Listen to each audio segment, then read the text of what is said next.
Hello, it's Concord Wind. I've got, I don't know if you can see it over there, a project exporting. It's a Vocaloid song with a video. It's called I Love God. No, it's called I Love You. It's not good. But it's talking about God. I mean, that's why I got confused with the name, but it's called I Love You. And it was inspired by a copyright free song. I mean, it's only copyright free because it's a small artist, but I mean, I took advantage of that situation. And let's see if I can find the name of that artist real quick to go ahead and give credit. It's not. It wouldn't be in my videos. It'd be in liked videos. Yeah. So it's very beautiful. There it is. It's called I Hope This Song Finds You. I don't know how they got the title in blue and all big like that, but it's the artist is Wiblo2. Wiblo2. And the song is just I Hope This Song Finds You. I don't know what the actual title is. It might say in the description. The genre is Weeba2 core. That's not a genre. Software FL Studio, Vocaloid 6, Sakura VB. Music done by me. Yeah, it's done by Weeblo2. So check out Weeblo2. Check out their music. They've got beautiful music. I love songs like this with unusual titles. Did you hear that? That project is done. If you want to give it a listen, a little bit of a listen, I can bring the headphones over to the microphone. Well, I guess I can bring it closer than that.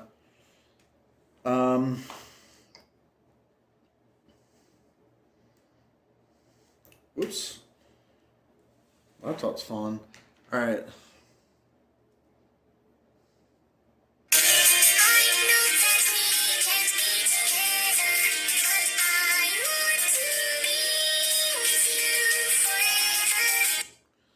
So that's a taste of it.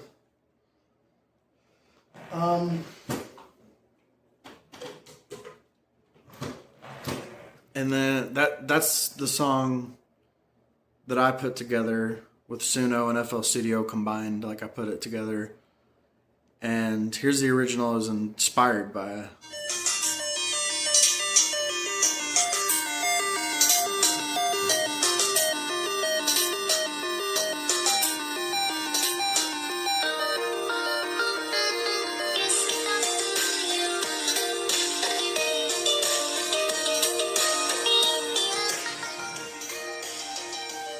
Very bittersweet, beautiful sound. So, anyways, I wanted to read in volume 2 of The Word Appears in the Flesh.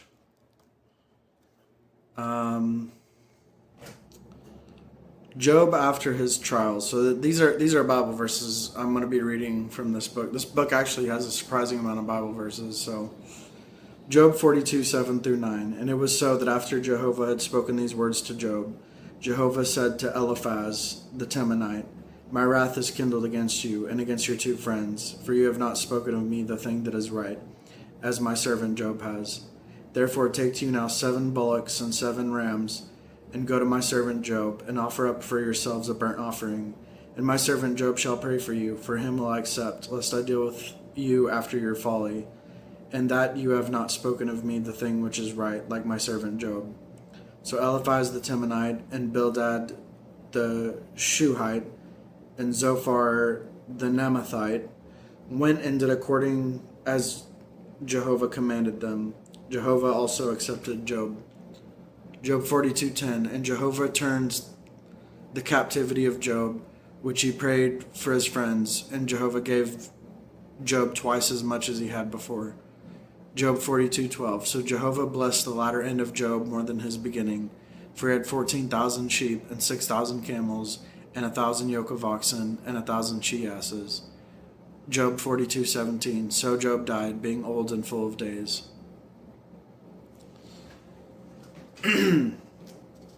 So we can see from these words, people, still even to this day, not only did Job's friends accuse him of having sin, of having sinned against God, and that being the reason he was suffering.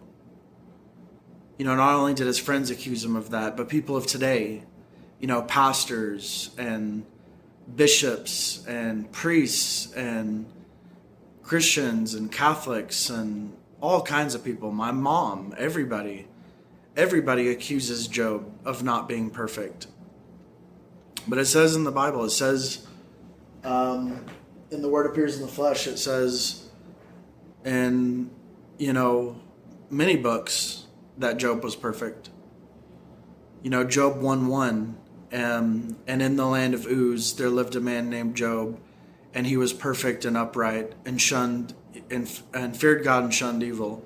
That's Job 1:1, right at the start of the book. It says that Job was perfect. And there's other translations that say blameless instead of perfect, and that's just, Satan interfering and causing translations to use another word instead of perfect so that people can say, see, he's not perfect. But there's a translation that says perfect, or maybe a couple translations that say perfect. And that's the translation that's used by God, because that's the most accurate translation, which blameless still means perfect, by the way. The reason why they're able to replace that word, but, because it's not the word perfect, people can say he's not perfect, but if he's blameless and upright, he's perfect. So just want to put that out there, that if you think Job wasn't perfect, you're wrong. Job was perfect. And Peter became perfect later in life, We don't know what Job's life was like before he was perfect. I'm sure before he was perfect, he was like anybody else, and then he became perfect through his humanity, through his love for justice and righteousness, his love for positive things, his obedience and submission to the Creator in his heart, his belief that the Creator holds sovereignty over everything, that the Creator has authority over everything, and the Creator is the reason why everything happens, good or bad, and he had that knowledge. And so there are people who have that knowledge that aren't as good as Job, so the knowledge wasn't enough. There's also his humanity and his pursuit. His humanity and his pursuit played the primary role in how he was able to fear God and shun evil. And, Job paved the way for how all Christians should be. We should all fear God and shun evil. And that's just the requirement God makes of man, is to fear God and shun evil. A heart that fears God is a heart that's preferred. Those are God's words. So you should fear God, you should shun evil, you should reject evil, and you should be convinced of the truth. And the truth is very convincing. So all you have to do is pick up The Word Appears in the Flesh, any volume. You can start with volume 1, work your way up to volume 2. You can start with volume 2, work your way up to volume 3. You can start with volume 2 and work your way up to volume 6, and then go to volume 7, which volume 7 is incomplete. So you might want to wait until that's finished before you start reading it. Or you can jump ahead and start reading before it's finished. It doesn't matter, What matters is that you're eating and drinking God's words, like in that song I wrote. I modified the lyrics from a CAG hymn, I believe, yeah. Dictums of the Faith. I don't remember exactly what the lyrics are, but I remember it's like, the primary manifestation of the faith is eating and drinking God's words every day. And that's very true. It's very important to read God's words. And like, Maria, she has ADHD, so she can't read God's words. So, there are supplements that help with that, like that I was talking about earlier today. What is it called? Let me go to my videos. Rhodiola rosea. There it is. I think right there. Yeah.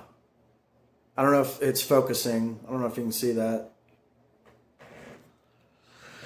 But I'm switching from caffeine to that because it gives you an energy boost. It works immediately. It's not like other nootropics that take 2 to 4 weeks before they start working. I want something I can take in the morning and, get on with my day. Just get woken up in the morning, have something that wakes me up, something that works and is effective immediately. That's what this is.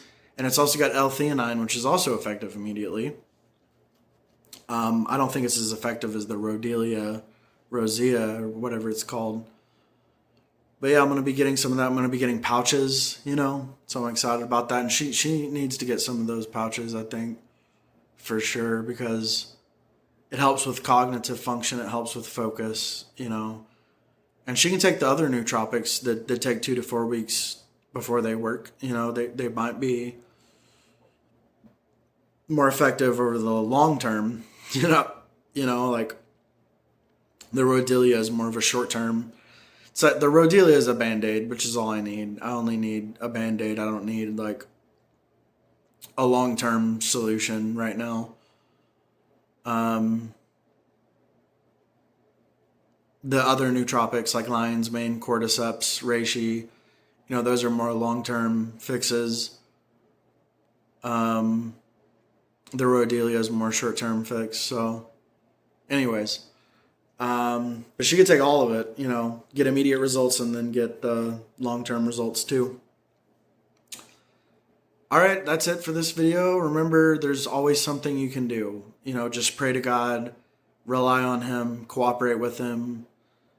Ask for God to treat you according to your stature and make arrangements for you according to your stature and enlighten you according to your stature so that you may understand the truth and how you can read God's words if you're struggling to read God's words, if you're hesitant to read God's words. There are paths you can take to be able to read God's words. God will open up a path for you to be able to read His words. Whether it's through medicine, supplements, diet, exercise, all of the above, whatever. There are ways that you can read God's words. So, yeah. All right, thanks so much for watching. God bless or God curse, whatever, let God do as He wishes, and may us submit to God's arrangements like Job, whether He blesses us or curses us. Let us submit to His arrangements. All right, God bless or curse, whatever He wishes. Bye-bye.